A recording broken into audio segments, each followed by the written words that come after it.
All right, fellas, 2023 has been an amazing year for professional wrestling, arguably one of the greatest years for the WWE since I've been watching. But because we're wrestling fans, everyone on the internet is already starting to try and fantasy book what's going to happen beyond 2023. And don't worry, I will be giving you my predictions of what's going to happen in 2024 as well, but first I gave you the opportunity to tell me what you think is going to happen next year with the world of professional wrestling. Because I asked you on X what your 2024 predictions are, and here they are. And hey, as always, don't forget to subscribe to the channel, ring the bell for notifications. If you're a wrestling fan, you're going to fall in love with this channel because we upload daily wrestling content. And fellas, we did it. We managed to stay consistent and post daily, even though I'm out of the country. This is the last day of my vacation and we didn't miss a single day of our daily upload. So if that doesn't convince you that we do daily uploads here, I don't know what will at this point. Big shout out to the editor. Dude, give yourself like a round of applause or something. And you know what? Go treat yourself to like a slice of bread or something. Yeah, I'm gonna give you the day off, but like not really. You're still gotta edit daily. But I'm gonna give you some time to go breathe and graze the grass. All right, let's jump into your predictions. All right, Roman Reigns will retain his undisputed WWE Championship at WrestleMania 40. Hulk Hogan's WWE Championship record must be broken, which Roman will do in September 2024. I gotta be honest, I'm starting to feel this way. I really think that they're gunning to try and topple Hulk Hogan's record here. And yes, I do think that it means another year of Roman Reigns. I think it means yet another full WrestleMania cycle with Roman Reigns as a part-time champion. I could totally see him holding this thing until WrestleMania 41. It's just too close to Hulk Hogan's record to not do it. Do I want them to do it? I don't care. I don't care for these fictitious records. All I care is to have our champion on WWE television, and Roman Reigns isn't providing that, sadly. So do I want him to hold it beyond WrestleMania 40? I'm going to be honest with you, no. But logically, I think that they're going to keep the title on him because the WWE loves their record books, and breaking Hulk Hogan's record is a huge deal. So I'm sorry, Cody, but I think that you're not going to be finishing the story at this year's WrestleMania either. Ricky Starks will be the next AEW to WWE defector. I would love that. I don't know if this is necessarily true. I don't know what his contract situation looks like. I don't know if it's coming up in 2024, but I would love to see Ricky Starks in the WWE. If you don't watch AEW, Ricky Starks is one of those AEW original fellas that I think has really developed into not just a great in-ring worker, but also a fantastic character worker, and he's fantastic on the mic. I think that he's got the chops to be in the big times, if you want to call it that, and I would love to see him in the WWE. Is he a big enough name to transition right into the main roster? I'm going to be honest, I don't think so. I could totally see him being sent to NXT first. But I know that he's got a really strong relationship with Cody Rhodes, and the WWE has been treating these AEW defectors to WWE fantastically. They've been rolling out the red carpet for them.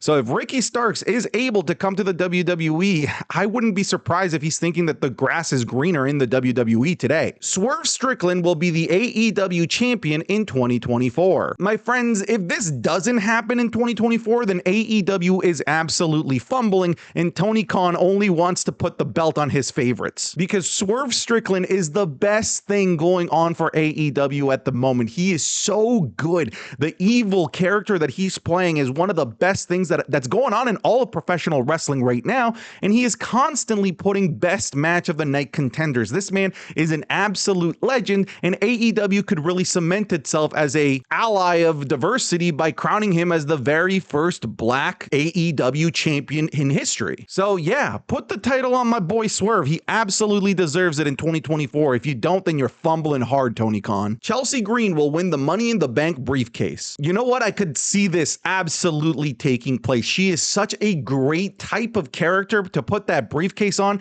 The evil, snively heel that just goes around winning in underhanded ways, trying to get the best of every situation, trying to get what she wants, whether it's like by manipulating people or by cheating in the ring. And I think that the Money in the Bank briefcase is really well served on a character like a Chelsea Green. And frankly, the WWE has been doing a really good job of giving non-perennial main eventers a chance at the main event. Look at Zoe Starks, Io Sky. They've all gotten a chance this year to try and prove themselves. Heck, even Zelina Vega at Backlash. So I think that Chelsea Green, who has been absolutely the best thing in the women's mid-card tag team division, should absolutely get a chance to hold this briefcase. In fact, I think she would be a breath of fresh air for this briefcase. I would love to see this prediction come true. This video is brought to you by patreon.com/SantiZap, where you're going to get even more wrestling content than you're already getting here on this channel. You're going to get the Wrestling is Cool podcast 3 days early. You're going to get the Monday Night Raw reviews, the SmackDown reviews, the wrestling Q&As that we're doing over there, and more. So go check it out. Patreon.com/SantiZap. There might be something that you like there. It'll be the top link in the description. All right, back to the video. My prediction is that CM Punk will get fired before WrestleMania 40. There's not a chance in hell that this happens. Unless CM Punk is actively trying to get himself fired, this just isn't going to happen. I'm pretty sure that CM Punk realizes that he can't just act the same way that he acted in AEW in WWE. And the people that were instigating CM Punk in AEW aren't around to instigate him, and the type of people that CM Punk is surrounded with aren't the type of people to try and instigate the same type of ordeal that happened in AEW. So Punk is in a much better, more organized environment for this to not blow up like it did in AEW. I think that in terms of his behavior, he's going to be just fine. And on top of that, this is a major investment for the WWE. This is not something that the WWE wants to fumble. They're going to do everything in their power to make sure that this investment that they've put, not just in money, but also in resources and time, in packages and vignettes and everything that they've been doing to help remind the fans that CM Punk is a big deal, they don't want those investments to go to waste. They are absolutely going to make CM Punk work, and CM Punk is going to make CM Punk work in today's WWE. This is absolutely not going to happen. MJF will not sign for WWE in the bidding war of 2024. Look, I'm going to give you guys my prediction. I don't think that this bidding war of 2024 is even going to exist,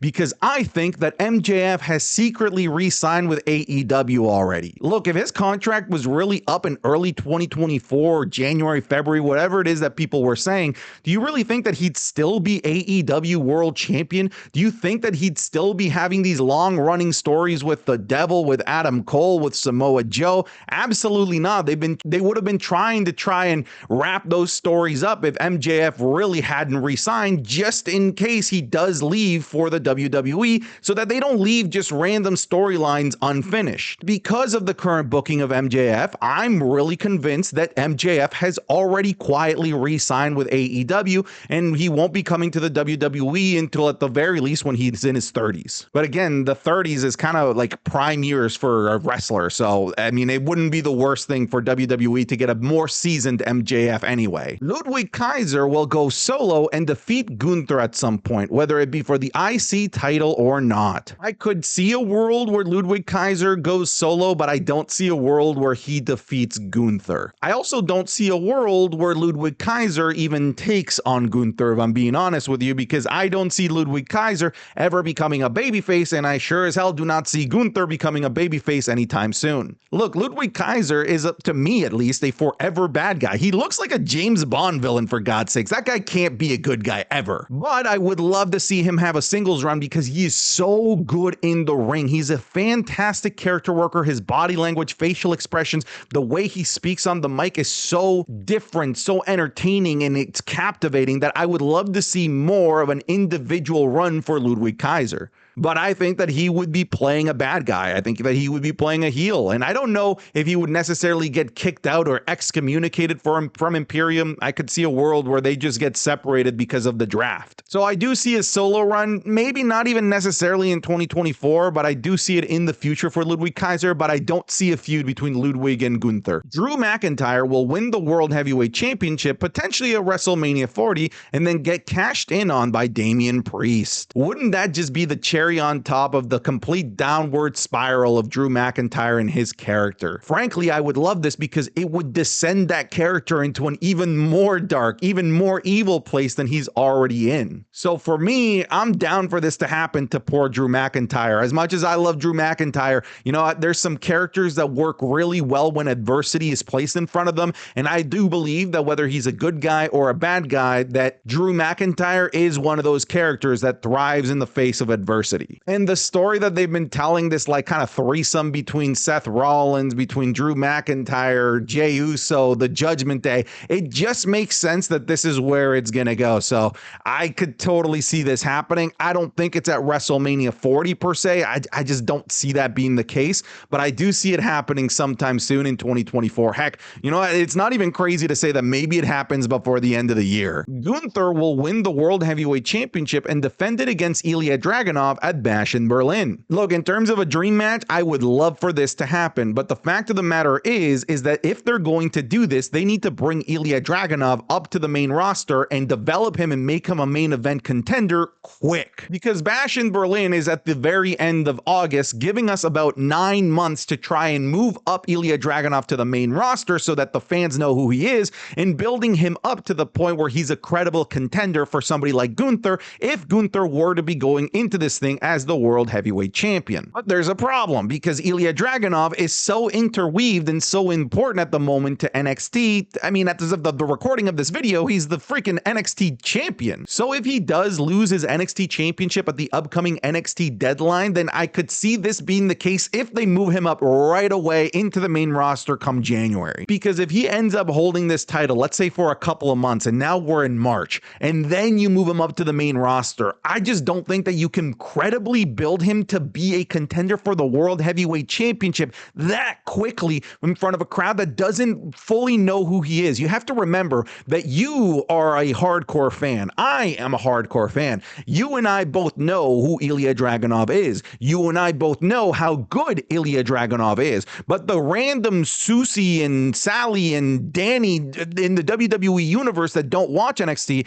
that only watch the main roster, which is, by the way, the majority of wrestling fans, don't know who he is. And only giving him 5 to 6 months to build up in the main roster to have such a huge main event in front of a major marquee crowd like that is kind of rushing it. So if this is going to happen, they need to pull the trigger on him losing the NXT championship quickly. Or if not, at the very least, start doing some cross-promotional things where he appears on Raw or SmackDown, kind of like they did with Dragon Lee and some other NXT folks that ended up moving over to the main roster. So for this, I gotta say, the clock is ticking if this is gonna happen. Bo Dallas, aka Uncle Howdy, will finish his brother's story with Alexa Bliss, Rowan, and Strowman. Man, this is like just so hard to fathom. Like, this story is just the brainchild of Bray Wyatt.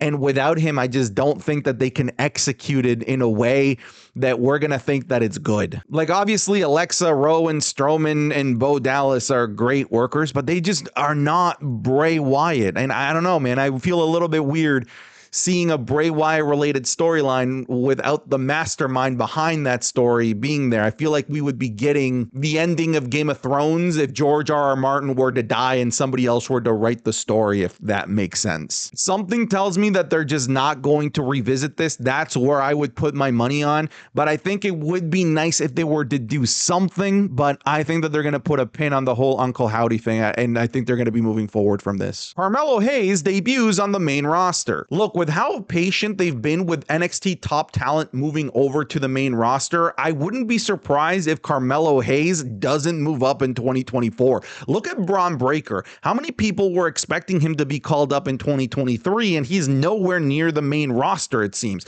And I think that perhaps the same thing is going to happen with Carmelo Hayes. I could see Carmelo Hayes playing this top, middle, mid-card main eventer in NXT for the next year as they help develop the next crop, the next Carmelo Hayes, the next Braun Breaker, before they fully move up somebody like Carmelo Hayes and somebody like Braun Breaker.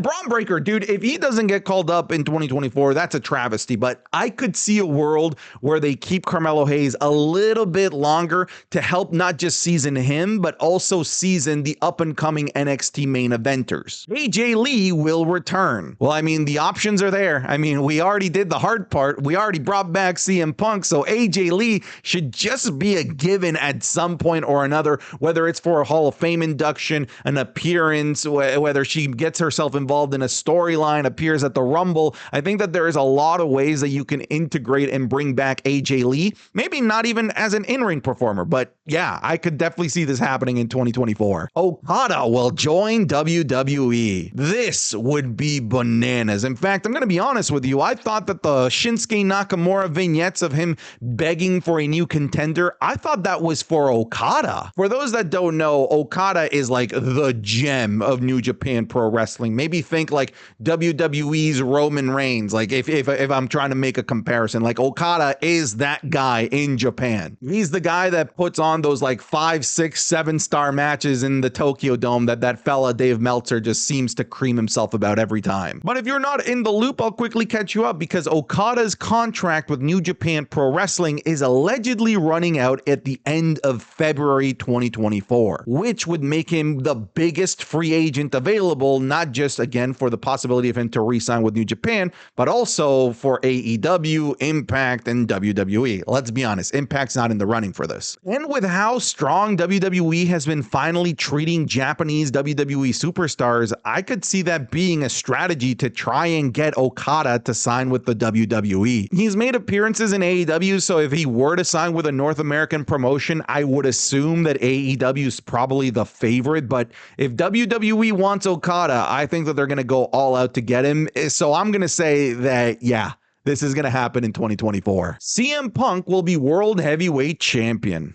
I mean, I don't hate it. I don't hate the prediction. I do think that it is a strong possibility that this happens. However, I also think that it's a strong possibility that they just keep him away from the championship picture for the rest of time. Like CM Punk is such a big draw, such a big name that he doesn't need to be in championship contention to get you eyeballs, to get you ratings, right? But also at the same time, the allure of a world heavyweight champion CM Punk is kind of too big to want to pass up on. Do I think it happens in 2024? My answer is going to be no. I think that there's going to be a lot of feuds for CM Punk that don't need the title that they're going to do first before he gets a crack at the World Heavyweight Championship. I think that the Seth Rollins feud does happen in 2024, but I wouldn't be surprised if Seth Rollins has already lost the world title up until that point. Matt Cardona makes a Rumble appearance. I would love that. That would be one whole year removed from Chelsea Green, who is his wife re-debuting, I should say, in the WWE. I think that'd be great, and I would love for them to make this power snively couple in the WWE.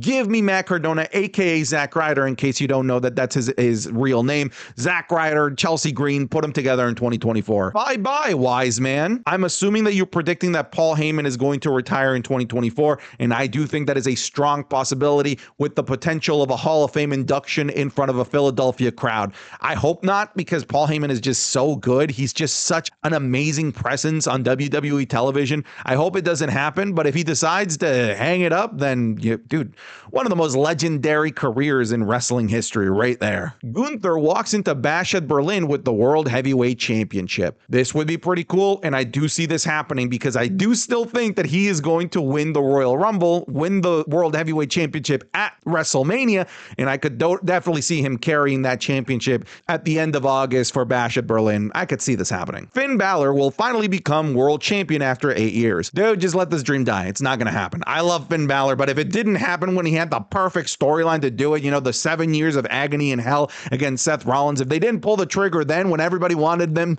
to pull the trigger, then it's just not going to happen. Bayley will win the Royal Rumble. I don't think so. I still think that they're setting up Becky Lynch to be the first-time, two-time Women's Royal Rumble winner. But if they were to finally give Bayley her flowers here, if they were to maybe set up a WrestleMania match between her and Io Sky, I think that'd be pretty neat, and I wouldn't complain. I think WWE will demolish the Women's Tag Team Championship and introduce new mid-card titles. I mean, I've been saying this for a while that the Women's Tag Team Championships are dead, but I don't think that a new mid-card title is going to necessarily fix the problem. The problem of the women's tag titles is that it's just poor booking. And if you're just going to introduce a different title to supplement the same thing that the women's tag titles were supposed to supplement, was to give TV time to the mid-card of the women's division, but you're also going to give it bad booking, then we're just back to square one. So I'm going to be honest, just fix the booking of the women's tag titles division and we're good. Jey Uso becomes World Heavyweight Champion at some point in 2024. before. I don't see it, even though his moniker is now Main Event Jay. I just don't see a world where he's going to be holding the World Heavyweight Championship, considering that his end game, where he's heading to, is for another feud with the Bloodline, a feud with his brother, and I just don't see a title being involved here. Mercedes Moné will sign and return to the WWE. I'm going to be honest with you. If she was smart, she would return to the WWE, because everyone that she wants to be in power, like Triple H, is in power. Triple H absolutely adores Sasha Banks and would do so many great things with her. And she has elevated her stock by going to New Japan and making appearances in the indies. Her name is very, very hot and very much seen as a wanted commodity in the world of professional wrestling. So I think that she could get a nice bag in the WWE, and that the WWE under Triple H and TKO can actually use her right. All right, so that's it. Those are your predictions. Say goodbye to the hotel room. This is the last time that you have to hear me on this microphone with no lighting, because we're back in my office as of the very next video. But thank you so much for sticking with me throughout this vacation. And I told you, daily videos, no matter what. Okay, that's it. I'm done. Get out of here.